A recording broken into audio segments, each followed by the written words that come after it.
I don't know if this is picking up anything or not, but it's beautiful, cold, brisk morning, and we're about to hit the road for South Dakota. Full moon this morning, sky full of stars. It's really pretty. Chilly, but really pretty. We ran down all the way to South Dakota, all the way to the east side of South Dakota to pick up these two items. We did have a bit of a hiccup getting down there. We got just past Bozeman, Montana, and had an issue with the DEF system on the truck, and that DEF diesel exhaust fluid system, they're finicky anyway, and so it ended up shutting us down overnight, and the next day we spent most of the day getting that resolved. And there's nothing more frustrating than trying to make a run and having issues along the way when you're away from home, you're away from your tools and everything else. And I had taken some tools with me, and I ended up doing the repair in the parking lot, but we tried to get into the dealer and they wanted a lot of money, and they wanted to bring parts in from Denver and all over, and they wanted to replace the whole diesel exhaust unit, and I wasn't about to do that for the heater. So we got an aftermarket part, and I changed it in the parking lot and got it all cleared, and then we were able to get on the way. We were able to make it all the way to Jamestown, North Dakota. So we stayed there that night, and then the next day we went ahead and made our way. So we had to go in to South Dakota to pick up the items and then make our way back from South Dakota. And it sure didn't go nearly as fast as I'd hoped it might, but it was okay. And we made it back, and we've got everything good, and we're in good shape.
Well, we made it back this morning at like 3:30 in the morning.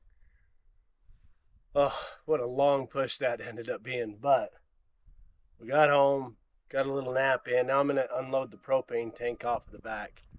The one is a 330-gallon propane tank that we got a really good deal on. The Anhydrous tank is a 1,000-gallon tank. And we're going to use that for a diesel storage tank for us up here. The Anhydrous tank was way cheaper than buying a diesel tank. And I don't foresee having any issues getting that converted over to use just fine for diesel. So I'm going to go ahead and get the propane tank unloaded and positioned back here. Now, this is not a damaged, used problem tank. This is a fully serviceable tank. They've just pulled it out of their service of what they were using out there. It's the last one of this size that they had in their I guess inventory of tanks. We're going to put that over here back on the generator pad and propane pad, and it's just the right size for that pad and everything, so it'll work out really good. One of those things that we had a loose plan and it all worked out. I think I'll take the truck and trailer back down to the bottom, and we'll unload this other down there so that it's not up here congesting the space around the shop. All right, so this tank is 1,000 gallons and it's built like a propane tank. It's for anhydrous ammonia for irrigation fertilizer. But I'm going to take it off of the trailer. It just mounts on a couple of rails right there. Take off the valve works and put in just a downspout and a couple of things that way to make sure that I can use it for diesel. There really won't be any problems trying to convert it over for diesel use. Diesel tanks around my parts are extremely expensive. I'm finding them usually somewhere for used tanks, somewhere around the $3 to $4 a gallon. And I only gave $600 for this whole trailer, tank and everything. Big score with this is this trailer frame. Frame is all very sturdy. It's got a little bit of a pivot, but it's a steerable axle. We pulled the tongue off for transport.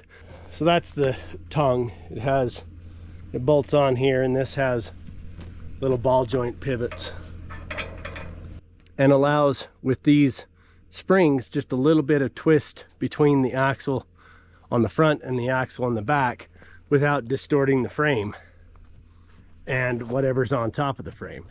I will likely put some form of a deck, either a deck up here with stake pockets. That's kind of where I'm leaning at right now. From the front of the tire to the back of the rear tire, we are just about 11 feet, which makes it a perfect length to tow behind the tractor up in our farm space up here on our farm roads. Those roads are tough to navigate with anything like a truck. Some of those switchbacks are too sharp for that. But with the steerable axle, it will follow in the same wheel track as the tractor. So I don't have to worry about understeer, where you wrap the corner with the truck or the tractor and have to swing really wide with the tractor so that the trailer undercuts and makes the corner.